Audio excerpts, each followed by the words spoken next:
Hello जी, नमस्कार, आदाब, सत श्री अकाल जी। मैं साहिल, आप देख रहे हैं जी नॉक टीवी और आप देख रहे हैं जी आपका फेवरेट शो बॉलीवुड अखबार। वेल गाइस, आज ट्यूसडे है तो ट्यूसडे की अपडेट्स भी बहुत सारा स्पेशल हैं, बहुत नई अपडेट्स हैं। तो ज्यादा समय ना लेते हुए शुरू करते हैं जी आज का रंगारंग प्रोग्राम। तो अब गाइस, जो मैं ये मूवी की आपको बात बताने लगा हूँ, ये बहुत स्पेशल है, बहुत अच्छा ड्रामा है जी। जी हाँ, ये पावरफुल कोर्टरूम ड्रामा फिल्म हक 7 नवंबर 2025 को रिलीज होने वाली है। यामी गौतम धर एक जबरदस्त इंडियन मुस्लिम वुमेन का रोल प्ले कर रही हैं, जो अपने लिए और अपने बच्चों के लिए इंसाफ मांगती हैं। सेक्शन 125 के अंडर इमरान हाशमी एक सेलिब्रेटेड लॉयर का रोल प्ले कर रहे हैं। फिल्म की डायरेक्शन सुपरन एस वर्मा ने की है, जिन्होंने द फैमिली मैन और राणा नायडू जैसे शो से मशहूर हुए स्क्रिप्ट लिखी गई हैं रेशु नाथ के द्वारा। हक का कॉन्सेप्ट सुप्रीम कोर्ट के famous Mohammad Ahmad Khan versus Shah Bano Begum judgement पर बेस्ड है, जहां पर्सनल लॉ और सेकुलर लॉ के बीच की डिबेट को ड्रामा के थ्रू दिखाया गया है। यामी गौतम का कैरेक्टर एक ऐसी माँ का है जो गलत के आगे नहीं झुकती और सोसाइटी को चैलेंज करती है कि क्या सबके लिए जस्टिस बराबर होना चाहिए। इमरान हाशमी कोर्ट में एक फ्लोलेस लॉयर के कैरेक्टर को ब्रिंग करते हैं और दोनों की टक्कर से एक इंटेंस ड्रामा गाइस बनता है। फिल्म की कहानी एक हस्बैंड वाइफ की पर्सनल लड़ाई से स्टार्ट होती है, पर धीरे धीरे ये इशू कोर्ट रूम में एक नेशनल डिबेट बन जाता है। कैसे, वो मूवी देख के पता चलेगा ना, जहां यूनिफॉर्म सिविल कोड यानी कि यूसीसी, फेथ, आइडेंटिटी और लॉ जैसे टॉपिक्स पर सवाल उठाते हैं। जंगली पिक्चर्स की ये फिल्म राजी, तलवार और बधाई हो के बाद एक और इम्पैक्टफुल ड्रामा लेकर आ रही है। स्टार कास्ट में और भी टैलेंटेड आर्टिस्ट हैं, जैसे शीबा चड्ढा, दनिश हुसैन और असीम हटांगरी। ये फिल्म एक माँ के रॉ करेज, रेंटलेस इमोशन और सोसाइटी के टफ क्वेश्चन को हाईलाइट करती है। हक ट्रेलर देखते ही पता चलता है यार कि यामी गौतम का ये रोल उनके करियर का सबसे जबरदस्त और लेयर्ड परफॉर्मेंस हो सकता है। हक सिनेमाज में 7 नवंबर 2025 को आएगी, एक ऐसी कहानी के साथ जो आज भी उतनी ही रेलेवेंट है जितनी 1980s में थी। करण जौहर की धर्मा प्रोडक्शन अब ओडिया इंडस्ट्री के सबसे बड़े हिट बहु भुट्टू भुट्टा के रीमेक राइट एक्वायर करने की प्रोसेस में है। Rakhi Bajpai Tiwari, chief legal officer, ने कोमल मेहता की फिल्म इंफॉर्मेशन मैगजीन में नोटिस पब्लिश करके ये बताया कि धर्मा प्रोडक्शन बहु भुट्टू भुट्टा के रीमेक राइट हर इंडियन लैंग्वेज, वर्ल्ड लैंग्वेज और हर मीडियम के लिए लेने जा रहा है। इस एक्विजिशन में डबिंग, सब टाइटलिंग और सभी प्लेटफॉर्म पर रिलीज करने का पूरा हक धर्मा प्रोडक्शन को मिलेगा। ओरिजिनल फिल्म के rights Babushan film private limited के पास हैं और उन्होंने कंफर्म किया कि मूवी की इंटेलेक्चुअल प्रॉपर्टी पे कोई थर्ड पार्टी क्लेम या एनकम्बरेंस नहीं है। अगर किसी पार्टी को इशू है तो वो 15 दिन के अंदर अपना क्लेम रजिस्टर कर सकती है। बहु भुट्टू भुट्टा 12 जून 2025 को रिलीज हुई थी। स्टार्टिंग डे पे ₹40 लाख का कलेक्शन था, लेकिन संडे को ₹1.25 करोड़ और मंडे को 1.5 करोड़ का कलेक्शन हुआ था। लाइफ टाइम अर्निंग अप्रोक्स ₹14 से 15 करोड़ है, जो ओडिया इंडस्ट्री की दूसरी बड़ी हिट दमन 7.50 करोड़ से डबल है। ये movie horror thriller comedy genre की है, जिसकी कहानी एक फिश फार्मर के अराउंड घूमती है, जो विलेज से बाहर काम करने जाता है और वापस आते वक्त एक भूत उसके अंदर आ जाता है। इससे विलेज में काफी हंगामा हो जाता है, स्पेशली उसकी जादूगर माँ और उसकी गर्लफ्रेंड के लिए। करण जौहर की ये स्ट्रेटजी है कि ओडिया मूवीज के स्ट्रॉन्ग नैरेटिव को बॉलीवुड में रीमेक करके एक नेशनल रीच दी जाए। बहु भुट्टू भुट्टा का remake top Bollywood star cast के साथ हो सकता है, जो इस स्टोरी को नए अंदाज में पूरे इंडिया के ऑडियंस तक लेके जाएगा। नेशनल ह्यूमन राइट्स कमीशन यानी कि NHRC ने मुंबई पुलिस को रिकमेंड किया है कि Netflix show the Bads of Bollywood के मेकर्स और रणबीर कपूर के खिलाफ कंप्लेंट रजिस्टर की जाए, क्योंकि शो में रणबीर कपूर एक बैंड ई सिगरेट यूज करते दिखाई गए हैं बिना किसी स्टैट्यूटरी वार्निंग या डिस्क्लेमर के। ANI न्यूज एजेंसी की रिपोर्ट के मुताबिक NHRC ने ministry of information and broadcasting के सेक्रेटरी को भी लेटर लिखा है, जिसमें उन्होंने मिनिस्ट्री से रिक्वेस्ट की है कि ऐसे कंटेंट को रिस्ट्रिक्ट किया जाए ताकि यूथ ऑडियंस को नेगेटिव इन्फ्लुएंस ना हो। NHRC ने मुंबई पुलिस कमिश्नर को भी एड्रेस करते हुए एक लेटर भेजा और फिर FIR रजिस्टर करने की रिकमेंडेशन दी है। इसमें रणबीर कपूर, शो के प्रोड्यूसर, प्रोडक्शन कंपनी और नेटफ्लिक्स स्ट्रीमिंग प्लेटफॉर्म सब शामिल है। कंप्लेंट में कहा गया है कि prohibition of electronic cigarette act 2019 का वायलेशन हुआ है, जिसमें ई सिगरेट के प्रमोशन, यूज और डिस्प्ले पर पूरा बैन है इंडिया में। अभी तक फॉर्मल चार्जेस कंफर्म नहीं हुए हैं, लेकिन एफआईआर की रिक्वेस्ट से ओटीटी प्लेटफॉर्म पर कंटेंट गाइडलाइंस और कॉम्प्लायंस पर डिस्कशन गाइस हो रही है। एनएचआरसी ने स्ट्रांगली एम्फसाइज किया है कि जब यूथ और पब्लिक हेल्थ की बात हो तो कंटेंट क्रिएटर को रिस्पॉन्सिबल होना चाहिए और हार्मफुल प्रोडक्ट्स या बिहेवियर को प्रमोट नहीं करना चाहिए। ये केस अब फर्दर एक्शन और गाइडलाइंस अपडेट की तरफ गाइस बढ़ रहा है। अब देखते हैं कि आने वाले समय में क्या होता है। दीपिका पादुकोण एक बार फिर हॉलीवुड में कमबैक करने वाली है गाइस, ये क्वेश्चन मार्क है। विन डीजल ने इंस्टाग्राम पर एक क्रिप्टिक पोस्ट शेयर की है, जिसमें उन्होंने अपने आइकॉनिक कैरेक्टर के रिवाइवल की बात की और extended adventure in Mumbai mention किया। फैंस को अब लग रहा है कि दीपिका पादुकोण, जिन्होंने 2017 में XXX return of Xander Cage में विन डीजल के ऑपोजिट हॉलीवुड डेब्यू किया था, इस फ्रेंचाइजी के जो नेक्स्ट पार्ट होगा उसमें फीमेल लीड का रोल अब दीपिका फिर से कर सकती हैं। मुंबई सेटिंग की वजह से ये बज और स्ट्रॉन्ग हो गया है कि दीपिका और डीजल की जोड़ी एक बार फिर स्क्रीन पर दिख सकती है। अभी रिसेंटली दीपिका पादुकोण न्यूज में रही हैं अपनी एग्जिट को लेकर प्रभास स्टारर कल्कि 2 से। रिपोर्ट्स के मुताबिक दीपिका ने 25% फीस हाइक और फिक्स्ड 7 आवर वर्क की शिफ्ट डिमांड की थी। साथ ही अपने 25 मेंबर एंटोरेज के लिए 5 स्टार अकोमोडेशन और फूड भी चाहिए था।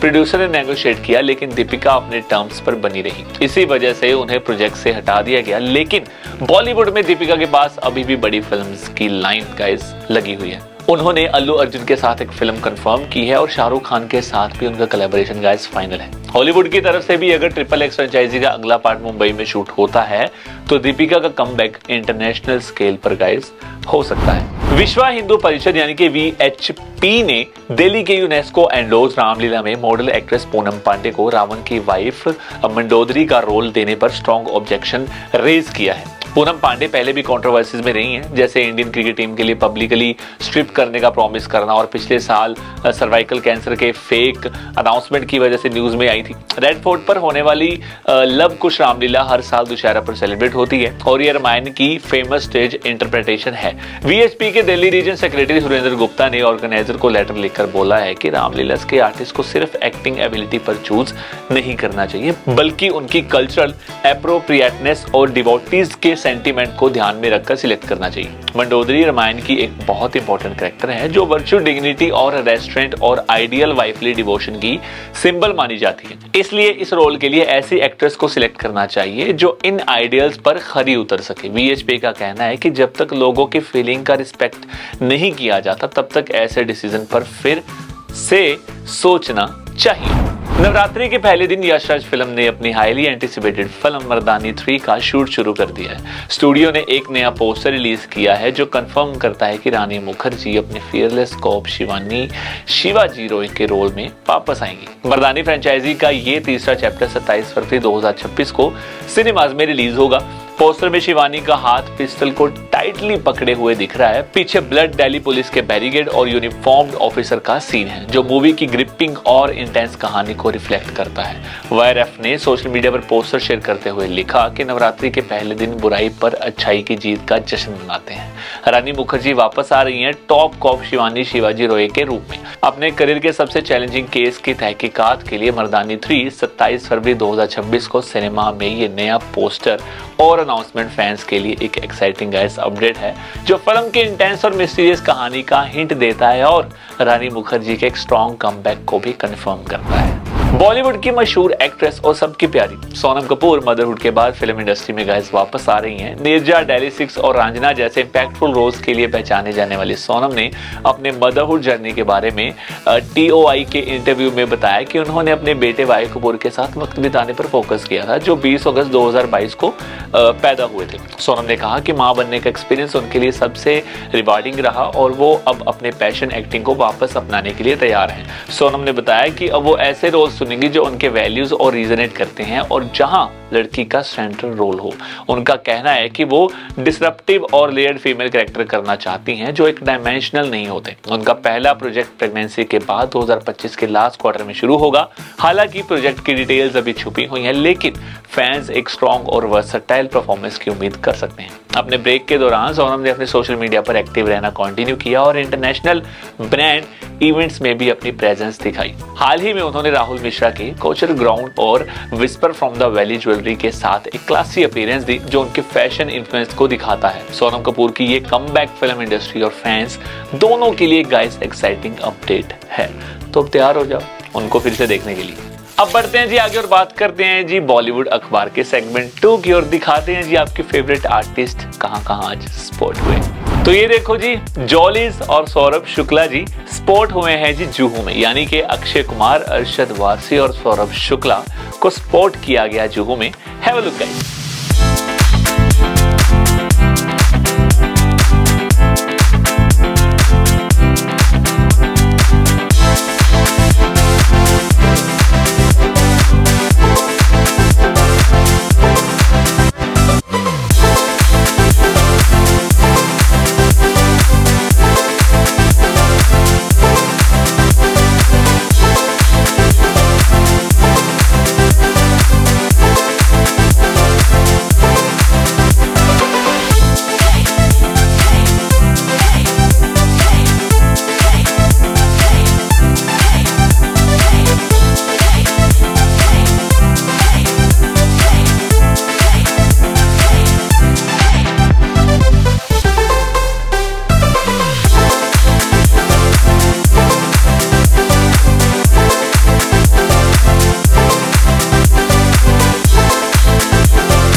दी एनर्जेटिक मुंडा ऑफ बॉलीवुड यानी कि रणवीर सिंह को स्पॉट किया गया मुंबई एयरपोर्ट पे। वेल गाइस, धुरंधर आ रही है, देखिएगा, पर उससे पहले इनको देखिएगा।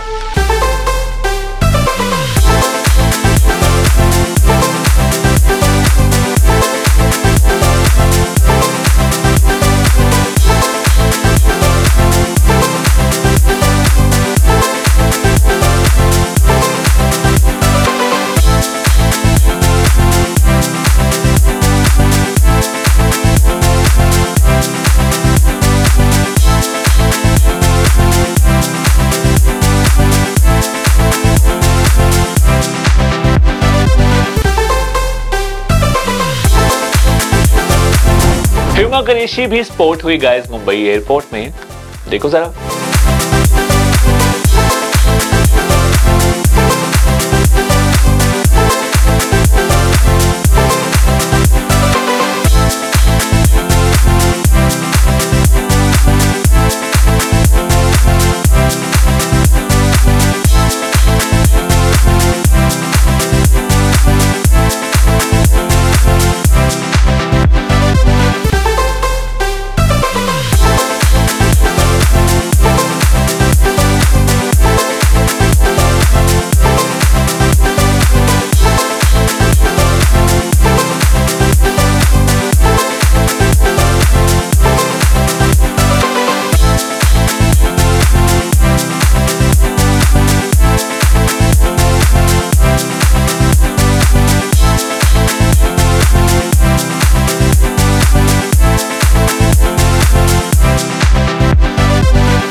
ईशान खट्टर, राजेश खट्टर यानी कि उनके फादर और विशाल जेठवा और बहुत सारे सेलिब्रिटीज का रेड कारपेट पर आए और स्क्रीनिंग हुई जी मूवी होम बाउंड की।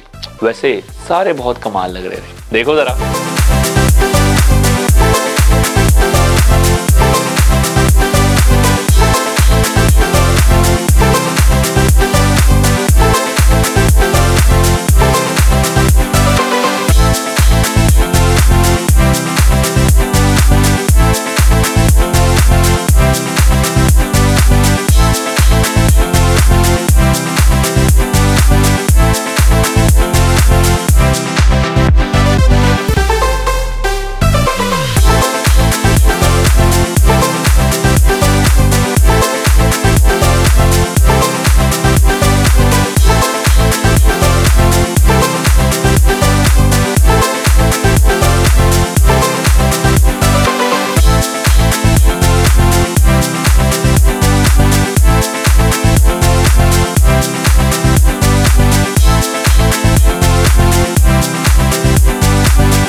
अब बढ़ते हैं आगे और बात करते हैं जी सेगमेंट 3 की और बताते हैं जी आपको जो रीसेंट रिलीज फिल्म्स हैं उन्होंने पैसे कितने कमाए हैं। तो बात करते हैं जी अक्षय कुमार स्टारर फिल्म और अरशद वारसी की फिल्म और सौरभ शुक्ला जी की फिल्म की भी गाइस जॉली LLB 3 की डे 5 को इस फिल्म ने अर्न किए जी 81 लाख रुपीस और टोटल इस फिल्म ने अर्न किए हैं जी 59.81 करोड़ रुपीस।